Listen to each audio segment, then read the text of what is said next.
Okay, so the first project to do on the Subaru is to stop the dinging noise from the airbag, and I should have got video of this before I started on the project. But basically, the passenger airbag on and off light or indicator is here, and it always stays off no matter what.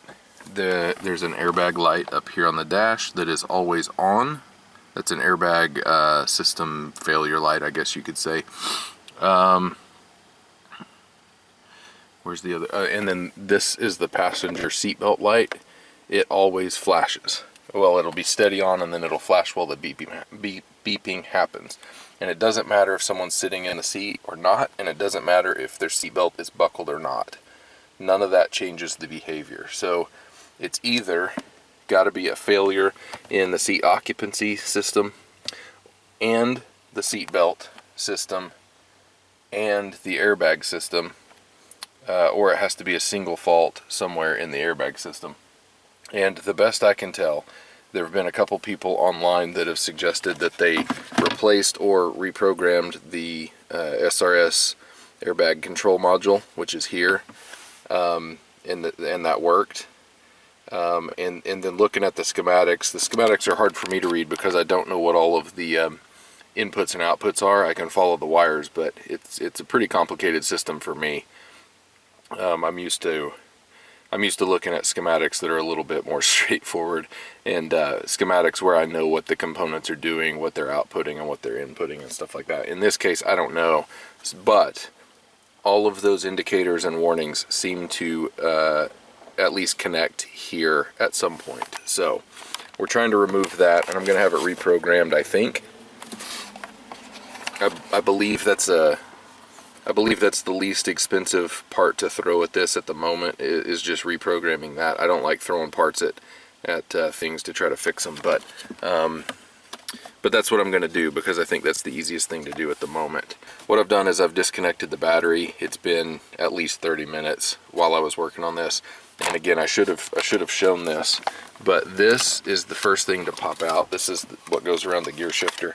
It goes this way, and you just put a screwdriver, or what I used is a paint scraper, and I just kind of put it in like this, and then popped that up, and then you basically kind of work it up and back, and then you tip it out.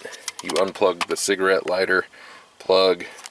So after that, you take these two screws out, and then these guys pry out really easily, and you basically pop them up on this end. And what I've seen on the internet is you pop them up and pull them straight back. What I did is I just ran my hand up the side, and I very gently kind of pried it to pop it out. I didn't want to break those. The radio was a bit of a monster. There's some screws, one there and one there, and then there's screws down here. And you take those out. You can barely pull it out a little bit. You get the hazard light thing. You unplug that, and then you've got the hardest part was unclipping the climate control bit from the side. These tabs right there are for that. Oh, and you got to unscrew the climate control thing from the side. There's some screws that go in there as well. But then you pry that out, and that disengages from these clips, but then these clips still get in the way of that bracket right there. So it was a bit of a pain to get out, and it's going to be a bit of a pain to get back in.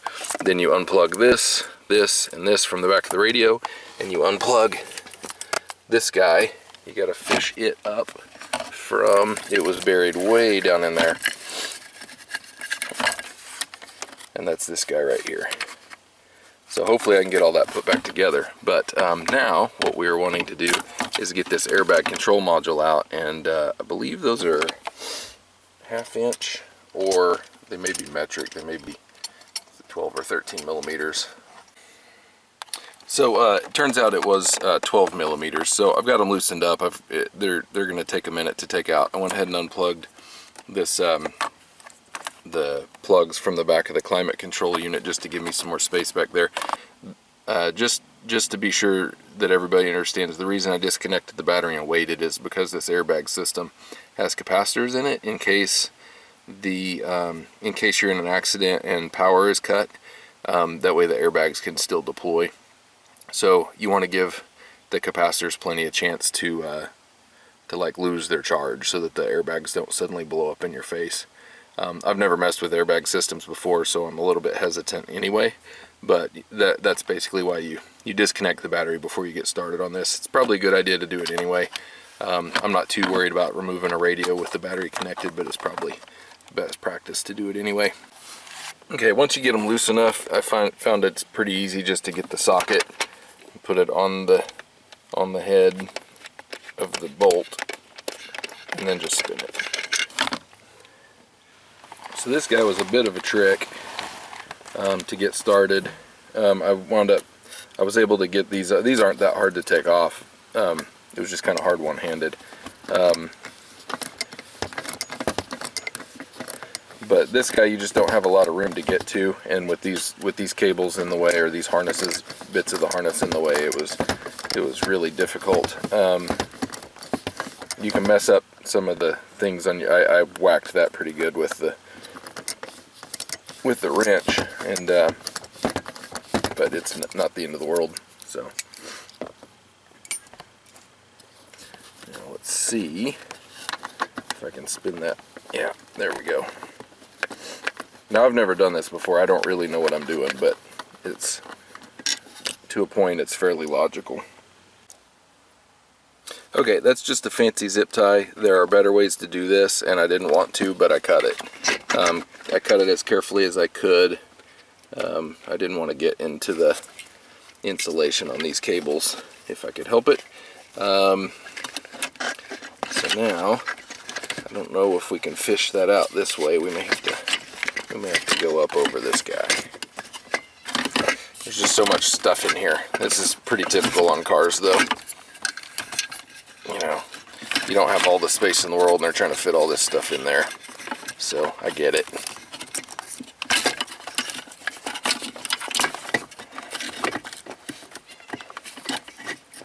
Oops, I got into something up there.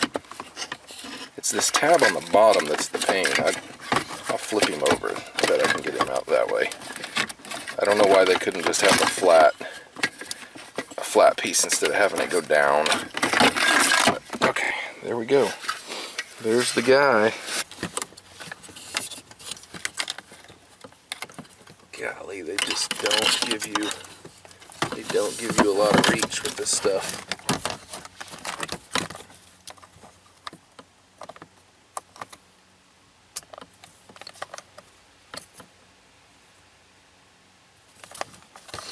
It's hard to even see if that's the right direction. Oh, there it goes. Yep. Okay, so that should be that. Climate control should still function. Radio will not. And the airbag system, I'm assuming it's going to keep beeping at me if I drive it like this, which I'll have to do. Technically, I can drive it. That may not be fun, though. Another thing I thought of halfway through that I meant to do earlier, and I didn't, but shift into reverse, because if you can, it gives you more space. So I got my e-brake set, or my handbrake set. Shifting into reverse, it's kind of like first, but reverse. So, so anyway, like, you know, while you're sitting here, give yourself more room and shift into reverse. So that's it for now. That's all I'm going to do on this stage of the project. I'm just going to try to get this airbag thing to stop beeping at me first. If I can get it to work correctly, that would be great. But mostly I just want it to stop beeping at me for the moment. I'll let everybody know how it goes.